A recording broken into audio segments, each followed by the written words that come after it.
He will be out probably and very doubtful for at least this game and maybe more. Trayvon Diggs has a foot injury, and he'll be, day to day, but also is very questionable for this game. Texas A&M is the strongest team that we've played to this point. If you look at them from a holistic standpoint, they're a very explosive offensive team. They run the ball very effectively. They got really good running backs. Christian Kirk is, maybe the most explosive player, returner, receiver, runner of anybody in our league. Defensively, they're tough to run against. They create a lot of negative plays. They've got good pass rushers. John Chavis always does a good job of playing very aggressive, physical, football. And because of Christian Kirk being a fantastic returner, these guys are very dangerous on special teams. So this is by far, I think the strongest team that we played to this point. All the way around, and certainly going to be a real challenge for us and a test for us in a division game on the road. Okay, we'll start over here with John. You touched on this in the opening statement, but how important is it to guard against, after 2 games like that, guard against overconfidence? And is that as much a team leader thing as it is a coach thing? Well, I think it's an individual thing. It's a leader thing. It's a coach thing. It's everybody understanding the challenges that we have and how we want to move forward, and you can't look back. And we had 24 hours on the last game, and won't have any impact or effect on the next game, and we need to move on, and everybody's got to get psychologically and physically ready to execute and play good football, winning football in the next game. Come back over on the right side with Chandler. Calvin's obviously gotten a boatload of the receptions. Would you like to see somebody, I know you guys have spread it around a lot, would you like to see one guy kind of separate himself as that second option, or are you okay with the way Jalen spread the ball around? No, I think that we want to utilize all the skilled players that we have, and I think that's the best way to use all your weapons. And I think that that's something that we want to continue to emphasize on offense, whether it's the running backs, the receivers, the quarterback, whoever it might be, that gives us an advantage to be able to make plays in a particular situation in a particular game. But I think all the skill guys have made progress and played well, and we have had a few drop balls in the last couple of games, and we'd love to eliminate that. And but we've also made some really good catches. So I think everybody needs to focus on what they need to do to be a complete player at their position, and take advantage of the opportunities when you get them. We're in the middle with Taryn. Hi, Coach. How have you seen the offense play in the red zone, and what exactly are they doing that's making them successful? Well, I think the fact that we have balance and we can run the ball probably helps. We use tempo down there to help us get the other team off guard a little bit. It was obviously one of the things in the offseason that we wanted to do better on both sides of the ball, and I think we have made some improvements, but I think teams will make it more difficult for us to run, so we're going to have to be able to be effective in the way we throw the ball down there as well. In the back with Cecil.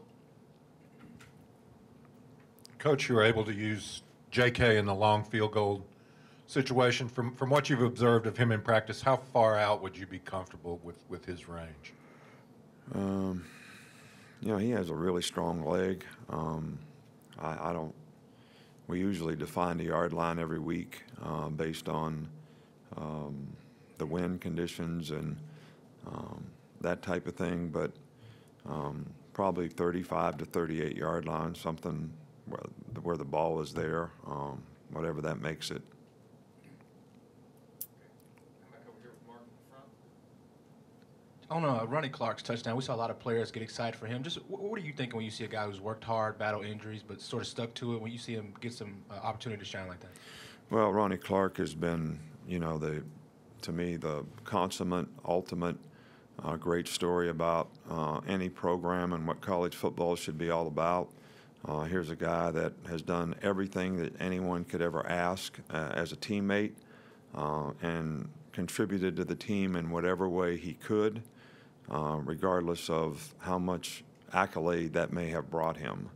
And I think every player on the team respects that and understands that, and I think every coach, including myself, respects that and understands that. So when a guy has an opportunity to score a touchdown, I think a lot of people were very, very excited for him. So excited that we really could have got a penalties because guys ran out on the field without their helmet on. So we caught a break on that one. But we were really, really happy to see Ronnie have a positive self-gratification for all his dedication, hard work, and commitment to the program and the team in every way that he's been able to contribute. Middle there with Michael. You went back to see the hit on Deshaun Hand. What were your thoughts on it? Was it legal? And Yeah, it was legal. It was just guy, cut him. If it's illegal, we should eliminate cut blocking. I've been an advocate of that for a long time, but you're allowed to cut. It was a legal block. So until somebody changes the rules, there's nothing illegal about it. Come back over here to Reiner, right next to him. Obviously, you guys have used some of the DBs to blitz. You've used the running backs as receivers. How much is your philosophy and coaching strategy based on putting the personnel and maximizing your best personnel and using them in different ways? Well, I think that's a big part of it. You don't ever want to ask players to do things that they can't do. And you always want to try to feature guys in doing things that they're good at, they have confidence in, and can make plays doing. So I think that's especially true on offense, but also trying to get the matchups the right way on defense to be able to utilize some of that speed and ability, not only to cover but to do other things, is probably a multiple that can be an advantage for you on defense. In the middle with Alex.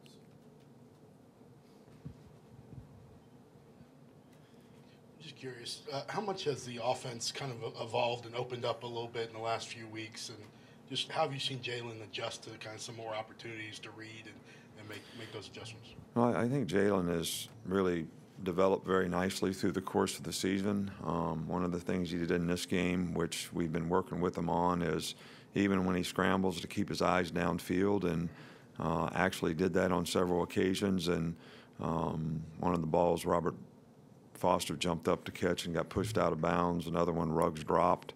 But those are two occasions where he scrambled and kept his eyes downfield and found an open receiver and made a good throw. And I think that can be a tremendous compliment to, his running ability and his scrambling ability.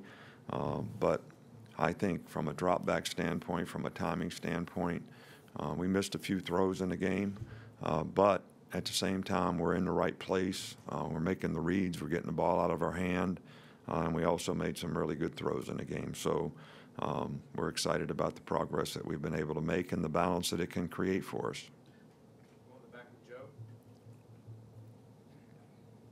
Hey, Coach, you speak often about players not scoreboard watching, not buying into their own hype. And I'm sure during your career, you've had some teams that do a better job of that than others. Has there been a common thread or set of characteristics for the teams that have done a better job with that? Well, I think the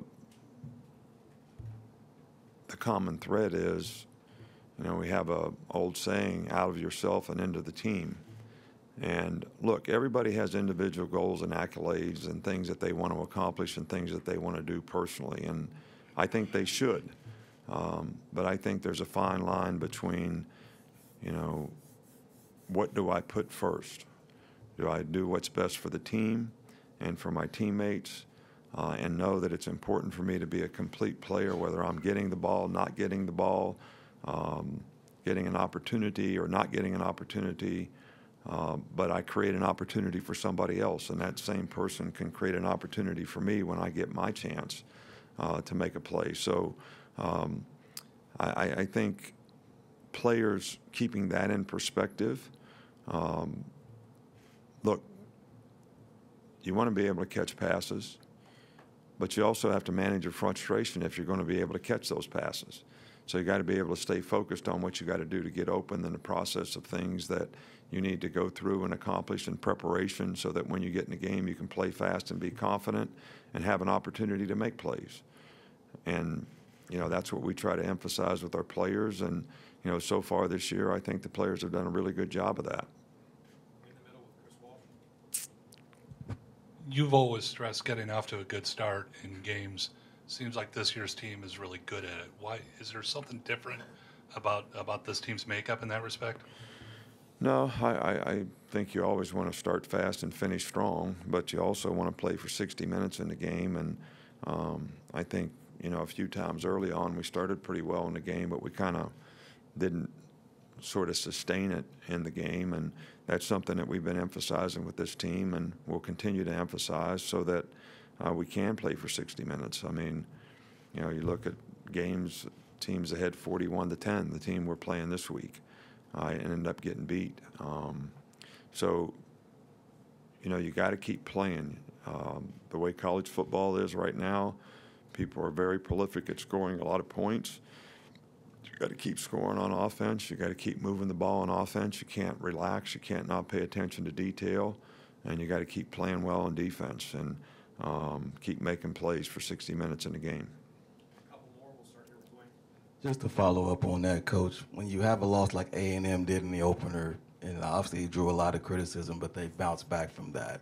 What have you seen that you know, what does that say about them to get over a loss like that and be 4-1 at this point going Well, into I this think game? sometimes when things like that happen, it can be a galvanizing thing for your team. You know, people respond better sometimes to bad things happen than they do when good things happen. So shouldn't be that way, but it sometimes is. And they certainly responded and played really, really well. They played really well in that game to get in the position that they were in. So they have continued to play well, run the ball, have great balance, do what their players can do, and they're very aggressive and physical on defense. So this is a really good team.